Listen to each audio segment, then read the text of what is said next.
Hello friends, welcome to civil ॲडिक्ट्स.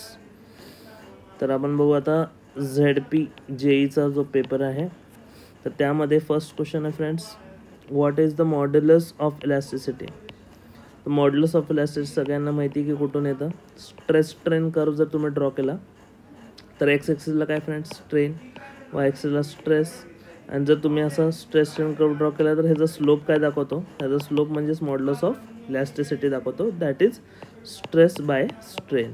So याचा correct answer काय, stress upon strain.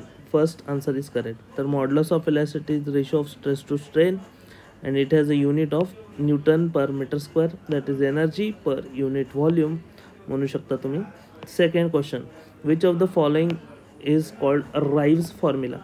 तर ह्याच्यात पण मी तुम्हाला सगळे सांगितले होते की कुठले कुठले फॉर्म्युले इम्पॉर्टंट आहेत. एक आहे RYVES राईव्स, सो DICKENS डेकिन्स. तर राईव्स फॉर्म्युला लक्षात ठेवा 2/3 असतं आणि डेकिन्सला 3/4 असतं.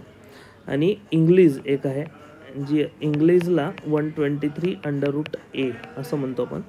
तर याचा CA म्हणजे कसं आहे, राईव्स RYVES किती लेटर आहेत फ्रेंड्स 5, आणि डेकिन्सला किती लेटर आहेत 1 2 3 4 5 6 7 आहेत. तर 3 + 4 7, 2 + 3 5.